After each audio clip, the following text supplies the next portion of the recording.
Ozeki Shodai entered March amid the lashes of a perfect storm. Form at the lower end of the scale, COVID at the higher end. Even 4 weeks after infection was his panting pronounced, on some days after just 2 practice bouts. Deflated enough by demotion pressure, he was then forced to watch his underworked muscles shrivel. It was little surprise he lost his first 2 bouts, his funereal black belt well capturing the mood. And when his right hand simply ricocheted off Ichinojo's thigh, then took 3 goes to seize the belt, a third loss loomed larger than the man he faced.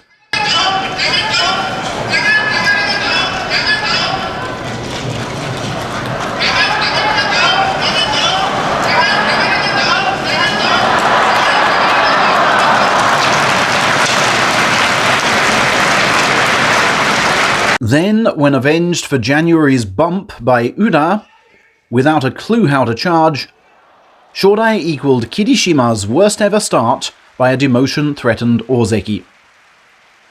To save rank from here would be a sumo first. And with the losses mounting up, I honestly couldn't picture how I'd do it, he later confessed. But one win can change it all, sumo's chairman opined at the time, and his words proved prophetic beyond belief. An extra layer of Shodai armor seemed to form, resisting Onosho's hit with a judder, aiding a parry, then a vital arm inside with which pressure could be applied and height exploited.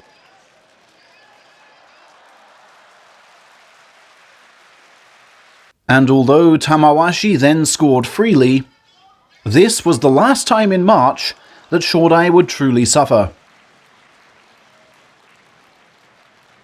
The order of fixtures clearly helped.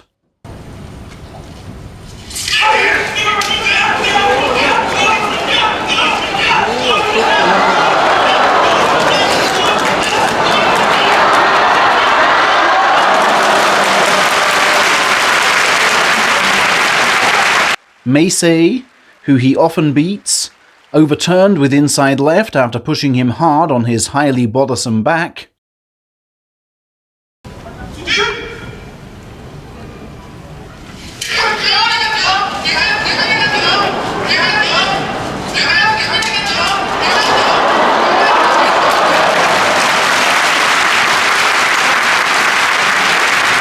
Kiribayama, who he often beats, swirlingly scooped off the belt and out.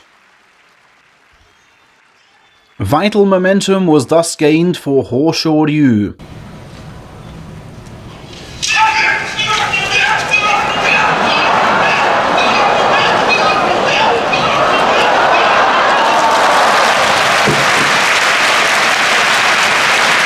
Who he'd never toppled until his inspired left knee resisted, turned, and drove with the left arm wedged inside. Before Endo, who he often beats.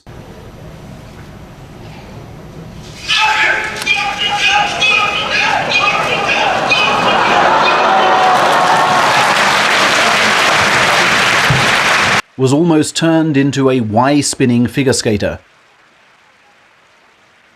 Terunofuji, who he often beats.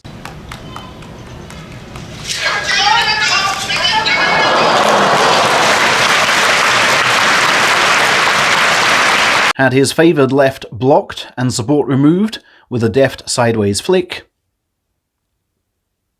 And Nemesis Takakeisho, by now already safe,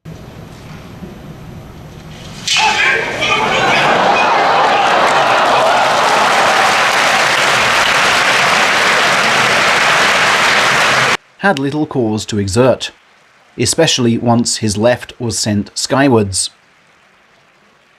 My best tachi-ai of March, Shodai told reporters. I got my right arm in well at the start, which proved key. The wins are giving me the belief to move better. Asked what had so dramatically changed, he replied, Onosho was the turning point. I fought like hell, threw caution to the wind, and found the way to go. He added, "The Meisei bout was also instructive, as it showed me the importance of making that first impact count. I hit him all right initially, but was still too upright going forward. I should have been taking things slower, locking him in before driving, you see. Instead, I pulled him in, which is something I have to cut out and put right." Despite making more impacts count,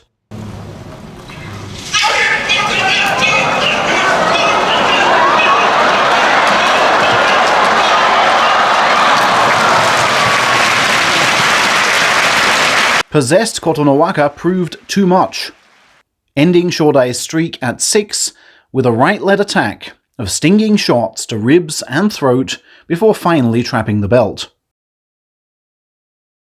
And with other title contenders to come, Shodai's rank once more seemed threatened. But Takayasu he normally beats.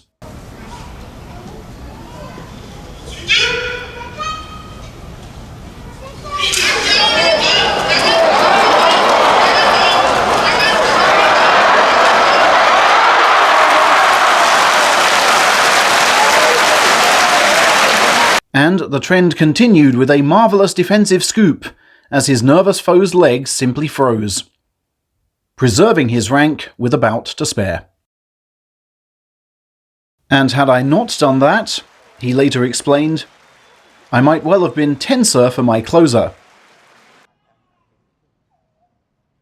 But with pressure lifted, he was cool, sliding out of the feared arm block, then ushering out with oblique inside right offense.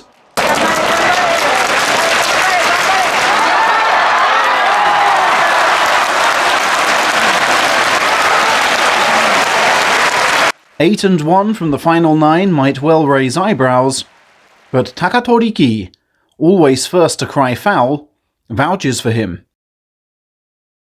"I actually helped train him and Yutakayama on the side," Riki said, "and got them to promise they'd never fix bouts, or I'd turn them down." So hats off to Shodai for his comeback, and his final day tactics, I feel, are the way forward. I'd like to ask him what he thinks he's learned. The size of Shodai's comeback feat is best described by coach Ajigawa, the ex-Aminishiki. Who'd have thought that after his dreadful start, he'd totally reshaped the title race? He tried to play Kingmaker twice.